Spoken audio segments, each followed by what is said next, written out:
All right, let's talk about something that I think every founder, every creator has felt at some point. We're diving into why the very systems we designed to make our lives easier often end up feeling like our biggest enemies. We're going to call it authentic flow architecture, and trust me, understanding this is the key to stop fighting with yourself. I mean, really? Does this hit home for you? That feeling like you're pushing a giant boulder uphill every single day? Where the productivity system you were so excited about, the one that was supposed to bring all this ease, is actually just creating more and more friction. Well, the whole solution actually boils down to this one simple but really powerful idea. Sustainable systems are the ones that feel natural to repeat. It's not about how shiny or impressive a system looks from the outside. The only thing that truly matters is, can you do it again tomorrow and the day after that without it feeling like a battle? And that leads us right into a really common pitfall that I call the successful system trap.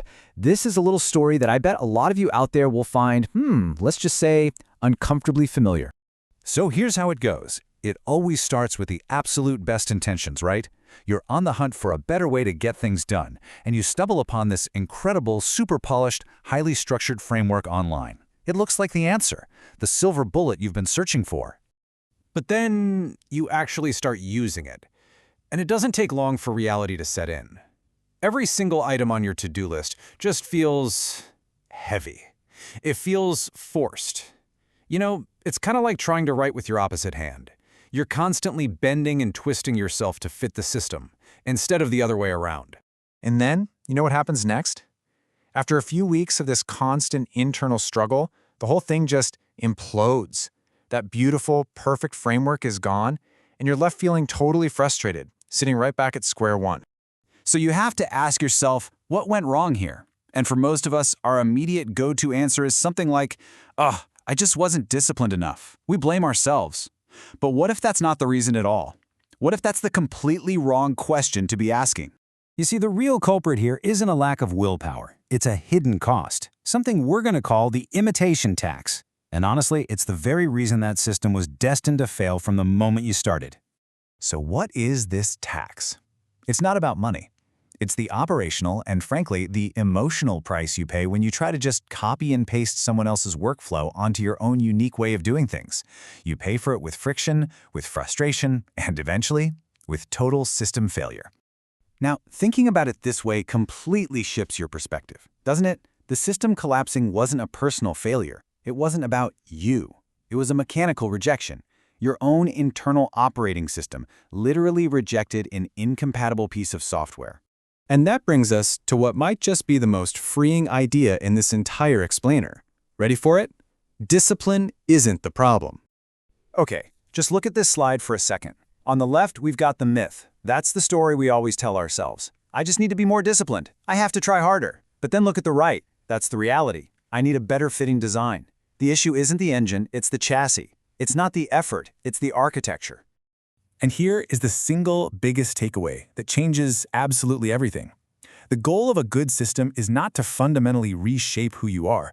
The goal is to support how you already naturally operate. So if trying to imitate everyone else is the problem, what's the actual solution? Well, let's talk about a totally different way of thinking. Let's talk about the intuitive fit protocol. This is all about building systems that feel light and, more importantly, repeatable. This protocol is really built on just a few core ideas. It means you build a system based on your natural pace. Are you a sprinter who works in these intense bursts? Or are you more of a marathoner who needs slow, steady progress? It has to reflect your thinking style.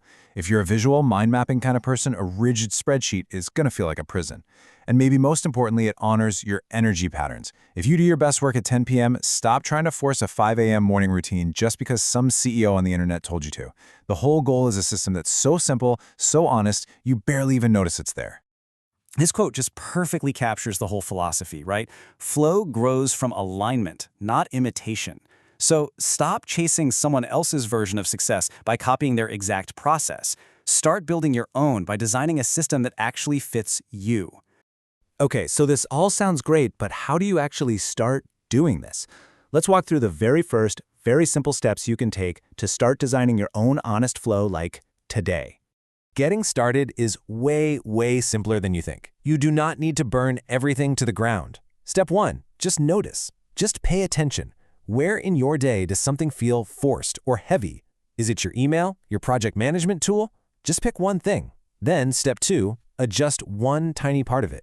Don't try to overhaul the whole system. If your project board feels clunky, maybe you just change how you name your tasks to match your own language. We're looking for a small win here, not a massive revolution. And please, please remember this. You have to let go of the need for your workflow to look impressive to anybody else. A truly effective system could not care less about how it looks. It only cares about how it feels. Does it feel repeatable? Does it feel supportive? That's it. That is the only metric that matters. So I'm going to leave you with this final thought to just kind of chew on. What would actually change for you in your work, in your business, maybe even in your life, if every single system you used was designed not to change you, but to perfectly support the person you already are? What could that kind of honest flow unlock for you?